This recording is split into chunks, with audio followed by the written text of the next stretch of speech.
Bismillahirrahmanirrahim. Assalamualaikum warahmatullahi wabarakatuh. Semoga Allah berikan kita kesehatan dan juga untuk keluarga kita. Baik anak-anakku semuanya, kelas 11 BDP SMK Muhammadiyah 1 Ciputat. Sebelum kita mulai pembelajaran hari ini, marilah kita berdoa. Ya, semoga Allah senantiasa berikan kita perlindungan, kesehatan, baik untuk kita pribadi maupun untuk orang-orang yang ada di sekitar kita, ya, khususnya untuk orang tua kita, ya, dan adik maupun kakak kita. Ya, kita berdoa membaca suratul Fatihah mulai. Bismillahirrahmanirrahim. Alhamdulillahirabbil alamin arrahmanirrahim maliki yaumiddin. Iyyaka na'budu wa iyyaka nasta'in ihdinas siratal mustaqim siratal ladzina an'amta 'alaihim ghairil maghdubi 'alaihim waladdallin. Amin. Oke, kita lanjut untuk materi hari ini adalah materi administrasi transaksi. Kalian bisa lihat halaman 8 di buku kalian, ya, yaitu mengenai fungsi dari administrasi. Ada 6 fungsi administrasi. Yang pertama adalah reporting.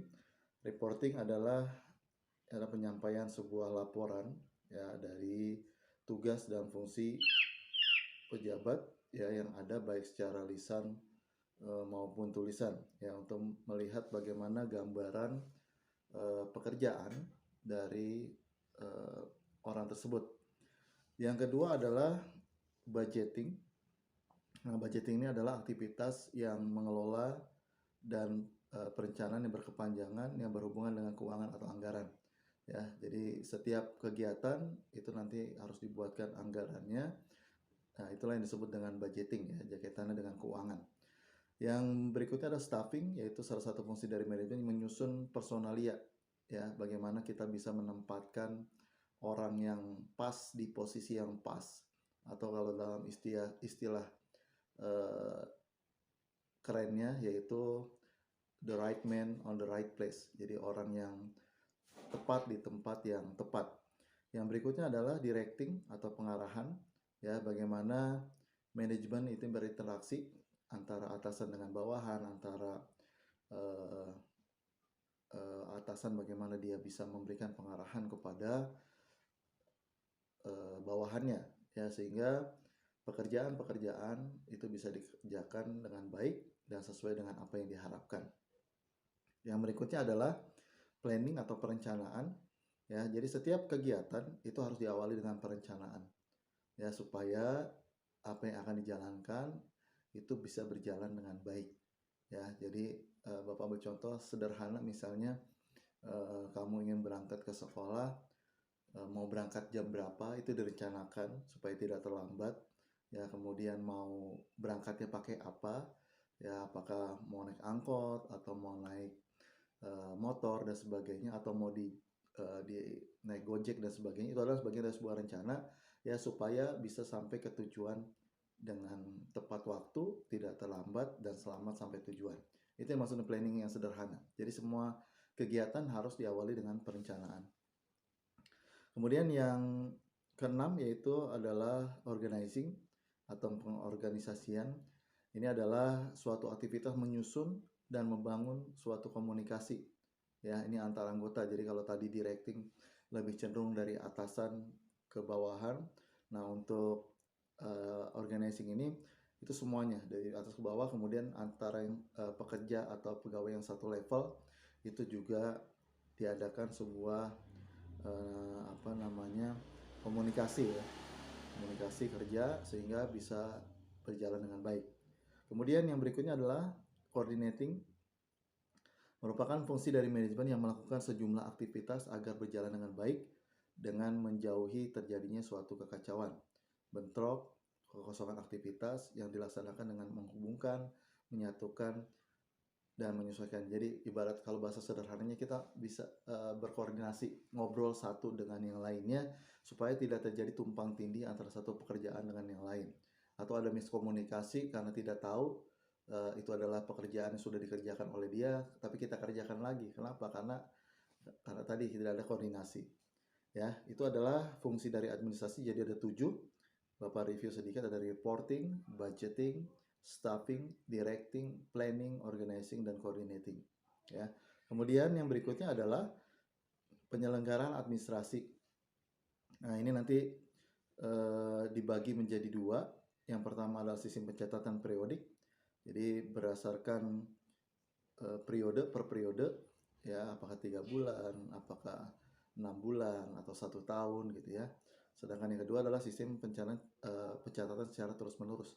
Jadi setiap hari kontinu itu diberikan pencatatan terus ya. Jadi kapanpun butuh laporan, itu biasanya laporan kalau menggunakan sistem pencatatan terus-menerus itu akan ada terus-menerus ya. Kemudian yang F adalah kegiatan administrasi.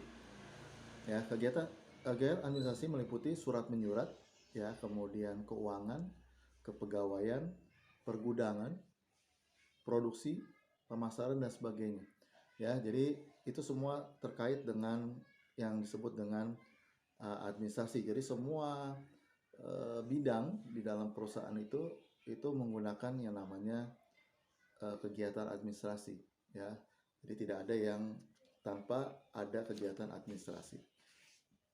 Kemudian di halaman 10 kamu bisa lihat macam catatan dan materi atau kegiatan. Yang pertama misalnya catatan perbekalan persediaan, ya. Di situ adalah yang termasuk jenis, jumlah, ya, arus keluar masuk barang, persediaan, kondisi barang bagaimana, ya. Kemudian ada catatan kepegawaian, misalnya data identitas pegawai, ya, namanya, alamatnya, nomor telepon, bagian apa, jumlah gajinya berapa, ya, kemudian prestasi kerjanya, itu masuk ke dalam catatan kepegawaian. Kemudian catatan surat menyurat, ini adalah semua surat yang keluar dan masuk, ya, nomor suratnya, kemudian sifatnya penting atau tidak, kemudian tanggal surat, ya, tanggal proses surat, kapan surat itu dikirimkan dan diterima, kemudian isi surat dan keterangan yang lain. Kemudian ada juga yang keempat adalah catatan pemesanan dan pengiriman, ya, nama dan alamat yang memesan atau alamat yang dikirim, jumlah pesanannya berapa, ya, dan apa, kemudian waktu pengirimannya kapan, kemudian juga keterangan yang lain, ya, misalnya alamat dan sebagainya. Kemudian catatan proses produksi, catatan pemasaran, ya, ini nama-nama distributor, ya, kita beli barang sama siapa sih, distributornya siapa, ya, atau agennya siapa, ya, identitasnya ada alamatnya, mungkin NPWP dan sebagainya. Kemudian pemberian komisi, ya, kemudian juga ada jadwal pengiriman barang dan sebagainya. Kemudian yang berikutnya adalah catatan proses produksi, ya, yaitu semua masalah yang berkaitan dengan kelancaran proses produksi, ya. Jadi bahan baku, kemudian berapa lama proses produksi, ya, kemudian stok bahan baku dan sebagainya. Ini masuk ke dalam catatan proses produksi. Kemudian yang berikutnya adalah G, administrasi transaksi yang dibutuhkan perusahaan adalah kalau untuk yang pertama adalah perusahaan manufaktur, misalnya perusahaan manufaktur adalah perusahaan yang mengelola, ya, bahan baku menjadi bahan jadi, ya. Nah, prosesnya bisa kalian lihat di bagan, ya, misalnya untuk administrasi pembeliannya itu meliputi bahan baku dan bahan penolong, ya. Jadi yang dimaksud dengan bahan baku adalah bahan untuk membuat produk tersebut, ya. Jadi kalau kita ingin membuat mebel, misalnya bahan bakunya berarti adalah kayu misalnya, ya, busa, kemudian kain sofanya dan sebagainya. Kemudian bahan penolongnya apa? Mungkin paku, ya, mungkin pernak-pernik lain untuk sofa itu sendiri, ya. Kemudian diproses, ini di pabrikan, ya, itu bagaimana barang itu diproses dari bahan baku tadi menjadi bahan jadi. Kemudian penawaran, ya, penawaran setelah barang itu jadi maka ada penawaran, ya, kita tawarkan kepada beberapa pihak calon konsumen yang memang ingin membeli produk kita. Nah, setelah barang jadi, sudah ada penawaran, maka masuk ke proses berikutnya yaitu penjualan, ya. Nah, di penjualan ini nanti ada yang namanya distributor, ya, ada pengecer, ada konsumen, ya. Jadi kalau kita ke distributor, agen, maka dia akan nanti ke pengecer dulu, ya baru nanti lari ke konsumen, ya. Kemudian kalau kita ke pengecer dulu, ya dari pabrikan langsung ke pengecer, maka nanti dari pengecer langsung ke konsumen, ya. Atau kalau kita jual langsung kepada konsumen itu juga bisa, ya. Itu yang maksud dengan itu. Nah, adapun jenis usaha manufaktur, kegiatan prospek produksi sampai dengan penjualan sebagaimana digambarkan di atas, terdiri dari kegiatan sebagai berikut, ya.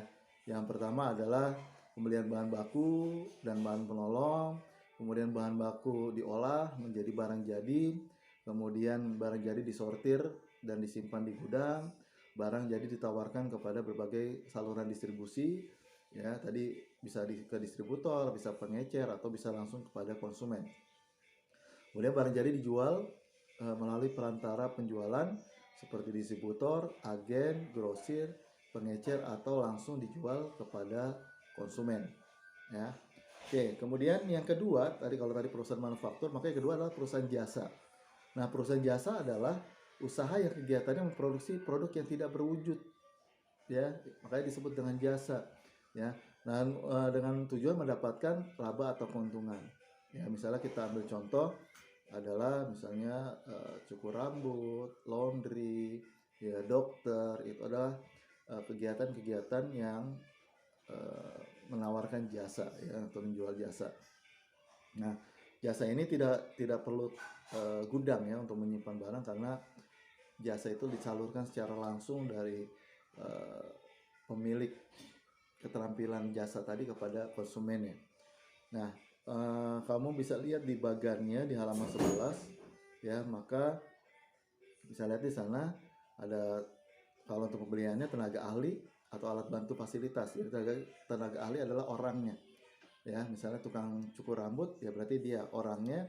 Kemudian alat bantu fasilitas, dia butuh gunting, sisir, tempat duduk, cermin, dan sebagainya. Kemudian penawaran bisa langsung, bisa tidak langsung, kemudian penjualannya langsung kepada konsumen, ya, tidak bisa diwakili. Nah, kita lihat penjelasan di bawahnya. Adapun dalam usaha jenis jasa, kegiatan layanan jasa kepada konsumen dilakukan sebagai berikut. Yang pertama adalah pelaksanaan penawar secara langsung atau tidak langsung, kemudian penggunaan alat bantu bila perlu, ya. Ada jasa yang tidak memerlukan alat bantu, ya. Kemudian konsolidasi tenaga ahli untuk mengerjakan atau menghasilkan jasa, kemudian penjualan jasa kepada konsumen yang memerlukan jasa tertentu, ya.